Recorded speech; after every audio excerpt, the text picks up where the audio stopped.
Hey, so today's video is going to be a little bit of a hodgepodge.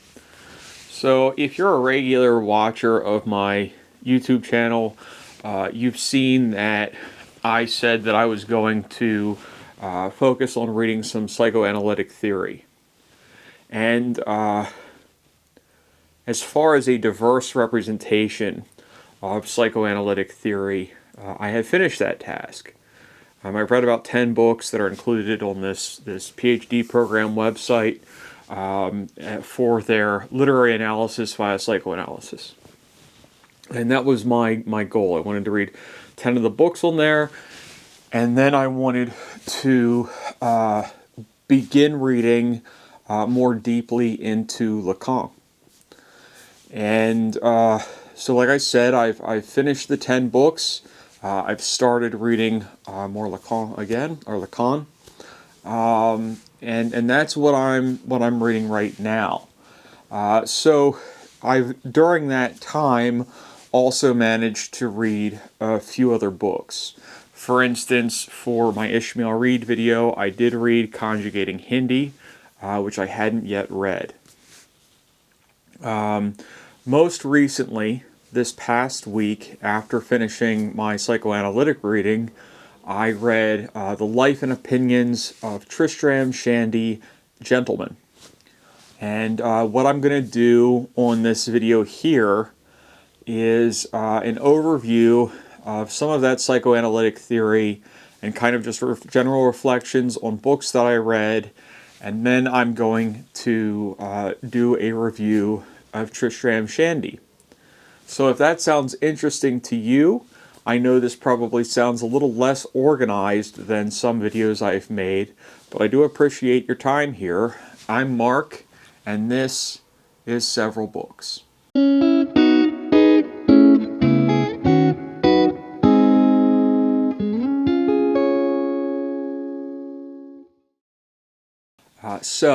Let's start with psychoanalysis. I've got 1, 2, 3, 4, 5, 6. I've got 7 books here that I have not yet discussed on the channel, and I think they might be interesting. So the first one we're going to look at is Feminine Sexuality by Jacques Lacan. Now, this is not actually a book by Lacan. This is a selection of different essays written by Lacan. But the thing that really makes it stand out as a book and makes it its own unique product is the editorial oversight. So the book has 2 fairly lengthy introductions. I think we've got about 57 pages of introduction.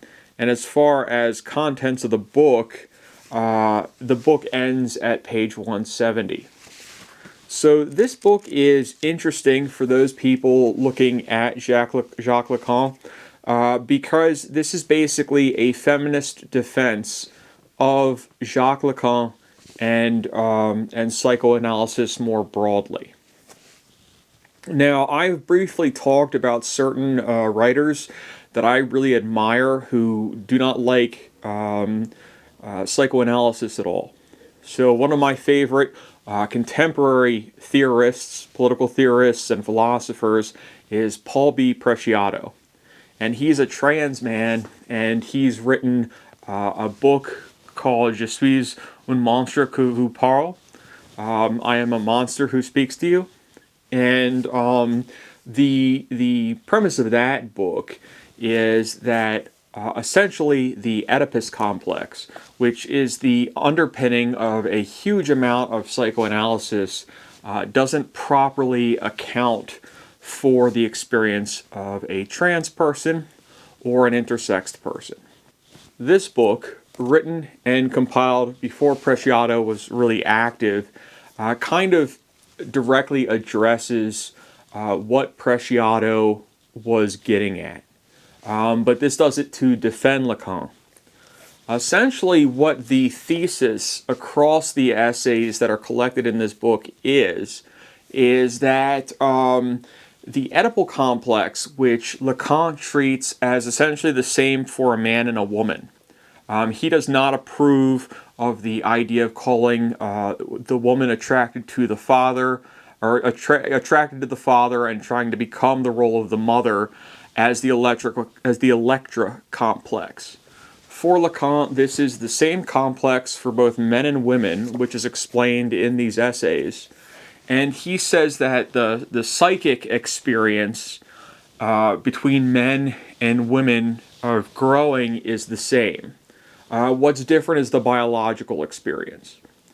So, although this book does probably create some dichotomy between masculine and feminine in psychoanalysis, it really holds true that basically what's going on here is a defense saying that women are not different than or less than men or anything like that, and that men and women go through the same thing while they're coming of age. They have the same stages of development according to psychoanalysis.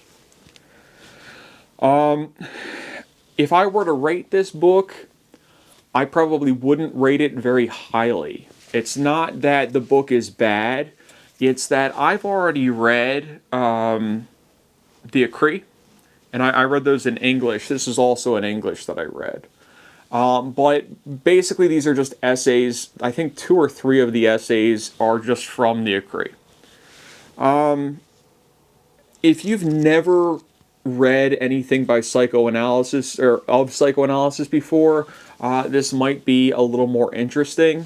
But as I started to read more into psychoanalysis and literary criticism done through a psychoanalytic lens, many of the ideas in here I've seen rehashed so many times by different authors, and even more extensively by Lacan himself in the seminars. So I would say this is probably like a B book. It manages to present a more feminine or feminist lens by which we can view Jacques Lacan. It makes a serious argument that Lacan is not as sexist, or nor is Freud for that matter, as they are often considered to be in certain environments. And so basically, I wouldn't consider this indispensable. The argument here made by assembling the texts that were assembled can be found by numerous other writers. That said, it is an interesting book. It's not bad. It's just kind of like this is Lacan essays. You're really not going to be getting any earth-shattering revelations here if you've read into Lacan otherwise. So let's rate Feminine Sexuality a B. The second book that I'm going to mention about psychoanalysis has a very different title in English. And the title in French is Polylogue. This is a book of semiotics. It was listed in that PhD syllabus, essentially, but under the English name. If you're really interested in this, you can look that up. Polylogue by Julia Kristeva will point you in the right direction. And I read the book in French and didn't take the time, honestly, to look up the English title for you. Kristeva is certainly a large name in critical theory and psychoanalysis in general. She's not exactly a psychoanalytic practitioner, but she uses the tools in that toolbox. So there's not really a who is that character. You'll find the right book right away if you just look up Kristeva and Polylogue. Now, big things about this book is that much of it really kind of falls into linguistics, and what Kristeva spends a lot of time discussing is the difference between the sounds that I vocally make when I'm talking and the signifiers or the symbols that are conveyed. And she basically spends time discussing the difference between, my moving my lips and producing sound, and that sound not actually carrying intrinsic meaning, and the difference between that as it exists and kind of our experience of speech and what that means. The book is a large collection of essays, basically. Each chapter in my copy tells where the chapter was originally printed, and it's an interesting book. Now, speaking as somebody who has now read 2 books by Kristeva, I would be more apt to recommend that somebody read Polylogue rather than L'Art, the pouvoir d'objection, I think is what it's called, the power of objection. It's a very famous.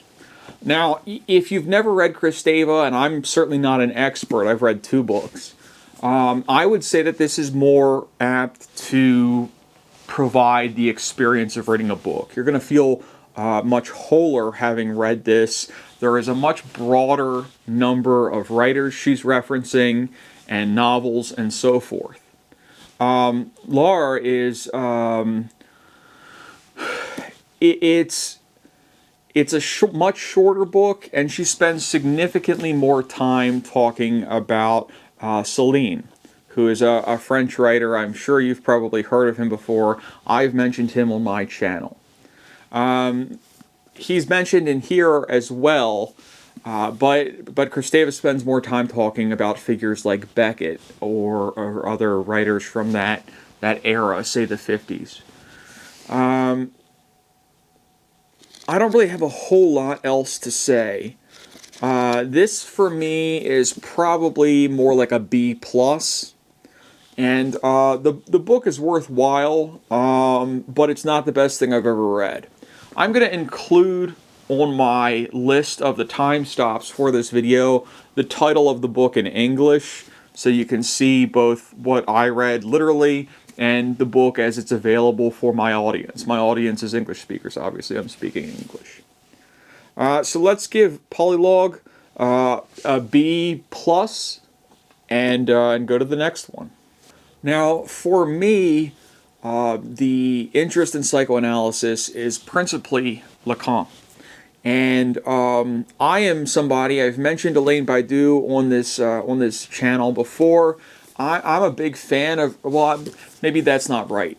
I'm somebody who's very interested in Badiou, despite the fact that occasionally I find his arguments unsatisfying. There are certain times when I'll read something by Badiou, and I think, wow, that is a brilliant insight. And then there are other times when I don't agree with him at all. And there are times when I've watched him in videos on YouTube where I think he seems a little kooky. And certainly I don't think that his political project as a mass understood idea is something that is likely to interest me directly. I would not be apt to make Badiou at any point a politician. I think that he's best as a philosopher. I had heard about his seminar on Jacques Lacan quite a while ago. I had heard about it in English. So I got this book in French. It's essentially a group of essays, or I believe it might have been transcribed, but it's a seminar. And he basically describes Lacan as an anti-philosopher. The crux of this book is really pinning down the difference between Jacques Lacan's psychoanalysis as it exists in the seminars and philosophy proper. If you've ever read Lacan, you're very aware of how comfortable he is talking about writers as diverse as Plato, Sartre, and Hegel. So you're getting a whole list of these ideas from these famous philosophers, Spinoza, etc., and at the same time what he's doing is not technically philosophy, it's psychoanalysis. What Badiou and his cohort in this seminar essentially do is they pin down the ways in which psychoanalysis differs from philosophy. There are questions of value judgments and so forth, but in general, I had a bug on my shirt. Excuse me. In general, it's kind of straightforward. I would not say that this is Badiou's best work. I believe I've now read probably either 5 or 6 books by Badiou. I read, I believe, 2 books he wrote that discussed Christianity, his politics, his ethics. What is that book? L'être l'événement, being an event. The théorie du sujet est quelque chose d'autre.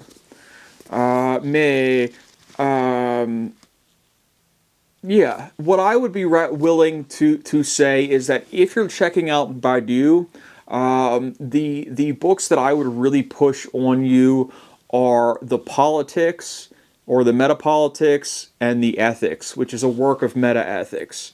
The ethics is primarily a critique of how ethics for philosophers is primarily descriptive and not prescriptive. And he's saying that we need an ethical system that can tell us what to do when we face ethical problems, rather than something that helps us understand why somebody made a wrong decision or a right decision in retrospect. This book is, like I said, it's more just about Lacan laying out the difference between philosophy and psychoanalysis. It's kind of a niche work. If you're interested in Badiou, it is worth reading, but this is not what I would recommend to either a philosophic amateur of sorts, and I'm not exactly the arbiter and the end-all be-all of philosophy or psychoanalysis. But this is more kind of contemporary French thinking on a towering figure in psychoanalysis, Lacan. As such, I'm going to say let's give this a C+. This is not the worst book I've ever read. It's certainly not the best book I've ever read. It's not the best Badiou I've ever read, but it's not terrible. If you're interested in philosophy, this could keep you entertained. If you're interested in psychoanalysis, same thing. And it will help you pin down certain things about maybe where you're making mistakes comparing Lacan and philosophy in general, and why it does or does not make sense to view Lacan as a figure outside of psychoanalysis. If you look at Zizek, for instance, and I'm going to be talking about 2 Zizek books in a moment, you might be thinking that Lacan is primarily a philosopher. So that's definitely a accepted viewpoint for many people, to view him as a critical theorist or philosopher, but it's not technically how he made his living, how he produced his work. He was in psychoanalysis. So this is Lacan, l'antiphilosophe, and we're giving this a C+, by Badiou. As I said, the next book we're going to look at is a book by Zizek. And I'm willing to bet that probably everybody who watches my YouTube videos is aware of who Zizek is. He's certainly a figure known in the online philosophy and critical theory space. The first book of his that I read, which was recommended in the post-structuralist section of the same syllabus, is called Tarrying with the Negative. This basically compares and contrasts Kant and Hegel. What he does that might be unique or specific to Zizek is that comparing Kant to Hegel for Zizek basically is irrelevant because we have Lacan. And what ends up happening is that he brings Lacan into this comparison and contrasting. I don't have a whole lot in specific to say. If you've read some Zizek, it's possible you've seen the real Zizek, and it's possible you've seen the public intellectual Zizek. I would say this is the real Zizek, and what I mean by real Zizek is that this is an academic philosophy book. This is a very in-depth analysis of certain specific things going on between Kant and Hegel. And because Zizek is a human and he's going to bring in his personal experience there, he also brings in Lacan frequently. Other than that, I don't have a huge amount to say about this book. I'm going to give this book a higher rating than the next Zizek book, even though the next Zizek book is probably more accessible, and truthfully, I probably enjoyed reading it more. What I'm going to give this book is a B+, and basically what I'm saying is that this is for your philosophy students. The next book that we look at with Zizek is more of his public intellectual persona, and thus it's a little different. But this is a B+, and this goes on any shelf next to Kant, Hegel, and Heidegger, or other figures who are in the phenomenological space. So this is a B+, and I you know, if you're going to read Zizek, this is one of his earlier works, and he's taking himself a little more seriously in it. So I think it's better than the next one. The next book that I'm going to talk about is another book by Zizek, and this is called Trouble in Paradise. This book was written or published in, I think, 2015, 2014, and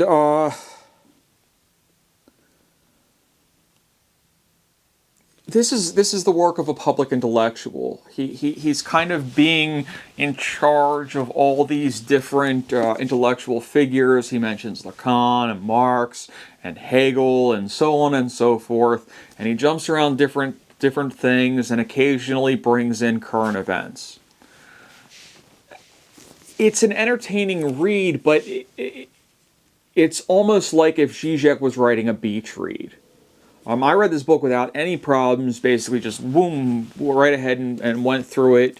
I didn't think it was bad, but we're not getting the same kind of density of philosophic rumination in this book. If you like Zizek and you haven't read a book by Zizek, I'm not going to recommend this to you. I think you might actually enjoy it more than some, but what I'm going to tell you to do is to read the parallax view.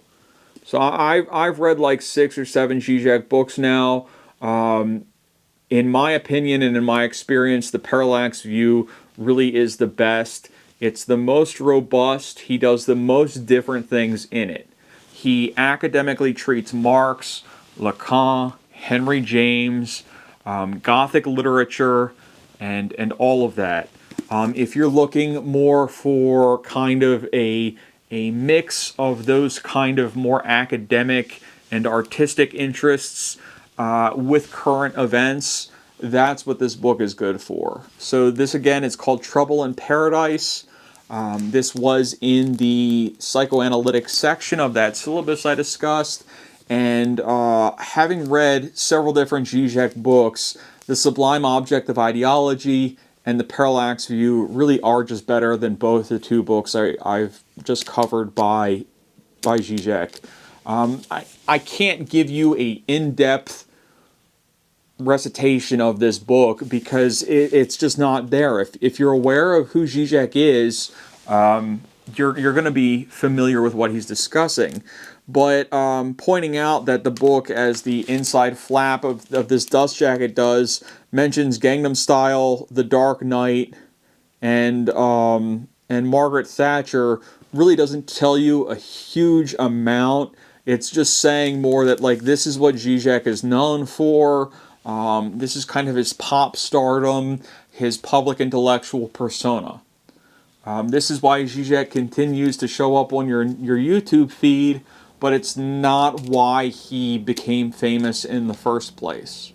He really is a actual academic and philosopher. It's just that this public persona happens to be how he expresses himself more recently, and it's not as good as his other stuff, in my opinion. It's not that it's necessarily bad. Let's give this a B minus. So Trouble in Paradise by Slavoj Žižek is a B minus. The next book we're going to look at is called Unclaimed Experience. Now, this book is pretty short. It's only like 150 odd pages. And what surprised me about the book is that it's a classic I had never heard of. It's not a classic of novels, but it's a classic of literary theory. Essentially what this book does is it treats trauma in writing and how we process trauma. This is a psychoanalytic book. Probably the most referenced author would be somebody like Freud. It's interesting. I read it in a day, though. Like I said, it's like 145 pages or something. And this should not be your first primary text. You need to read a book like Interpretation of Dreams or The Four Fundamental Concepts or something like that. Unclaimed Experience is going to let you know that the way that people process trauma is typically through reliving experiences. There are going to be some more specific aspects of how we treat traumatic experiences mentioned in here, but that's typically what you're going to be looking at. Because of that, I'm going to give this an A.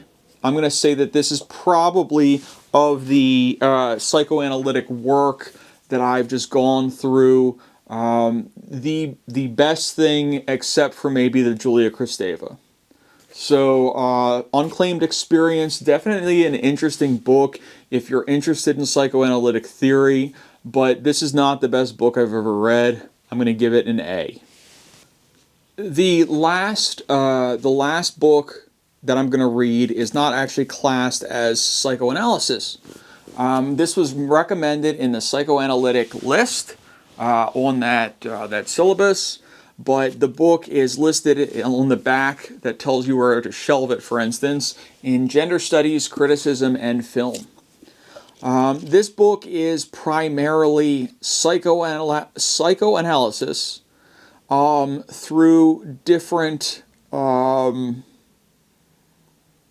films and some fiction. The writer, Kaja Silverman, is a woman, and she's writing mostly about queer male experience in this book, again, through psychoanalysis. One thing I want to say about this book is that I knew who Rainer Werner Fassbinder was.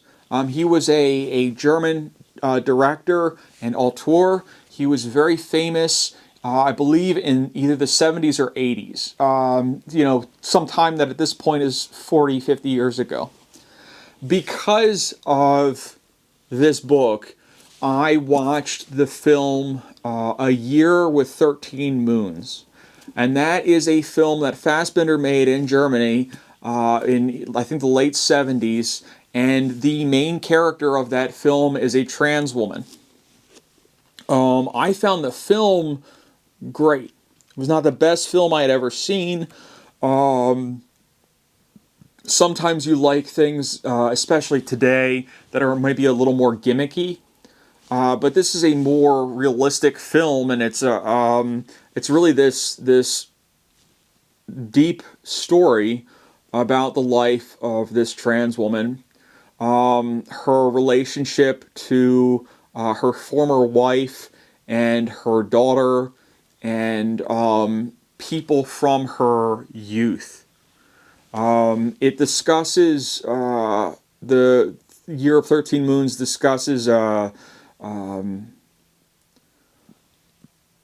what might play into the thinking of somebody who's going through a gender change. It's hard for me to talk about this book having watched that movie because the movie was so powerful, and I only watched the movie because it was recommended here. That said, I am going to say that this book is definitely worth reading. It's a pretty hefty piece of theory. You're talking on the order of 400 pages. There are some pictures of the Fassbinder films that are mentioned and the other films, but generally speaking, there's a lot of text here. So this is Male Subjectivity at the Margins, and it's essentially a gender theory book, heavily reliant on psychoanalysis, and it does discuss regularly different films. I'm going to say that Male Subjectivity at the Margins is an A. I recognize that I didn't rate any of the theory books that we just read as an S, but it's a little easier to downplay the experience of reading theory. It's not particularly exciting usually. So again, one last time, Male Subjectivity at the Margins is an A. Okay, so the last book that I'm going to talk about is a work of fiction. And my copy is an old used hardcover. So gotta love that. This is The Life and Opinions of Tristram Shandy, Gentleman. Now, I tried to think of a way to describe this book, and the easiest thing I could think of to say was that essentially Tristram Shandy, our narrator, is allergic to making points. He'll go to tell you a story, and then before he gets off the beginning of that story, he's on a digression, and he's talking about something else. And then when he's making that digression about something else, he finds a different subject and makes a digression on that. And so the entire experience of reading the life and opinions of Tristram Shandy, Gentleman is this kind of feeling of being strung along. Unique to this book is that the narrator isn't really present in the story, which is it's very odd considering that the book purports to be his life and opinions.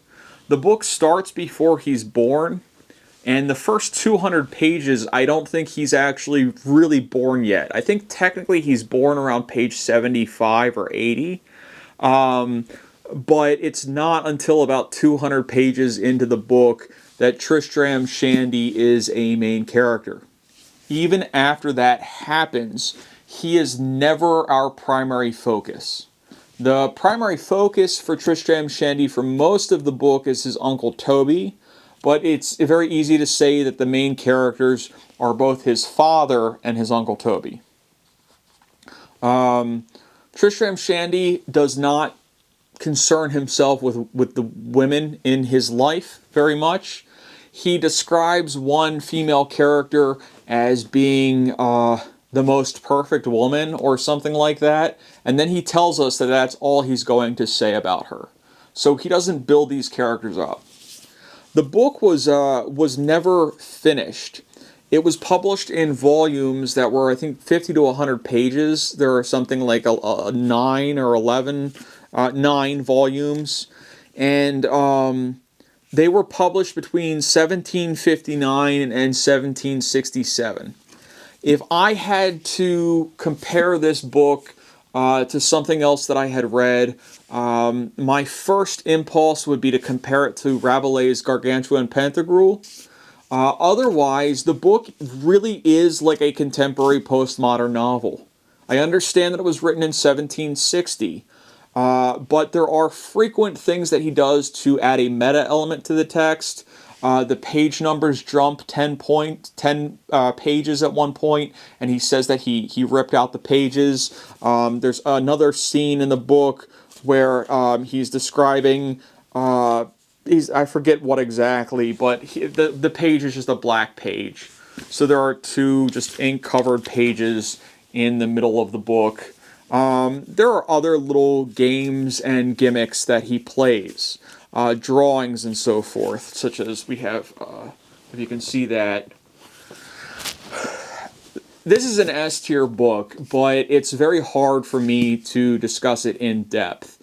I read it this last week, and I'm not really totally sure what to say about it, except for that, as I said, Tristram seems to be allergic to making a point in his stories. In general, I think you can probably pick this up and hop right in. In my opinion, it reads very fluidly, very smooth, and it's a 650-page book in my copy here, and I read this in a week comfortably. If I had been trying to read it more quickly, it wouldn't have been a problem to probably pull this off over a long weekend. For instance, a 3 or 4 day read, just reading most of the day. You know, you of course you're not going to read literally the whole day, but you know you could get through it, or I could have gotten through it in 3 or 4 days. I imagine most people, if they were driven to, could have done the same thing.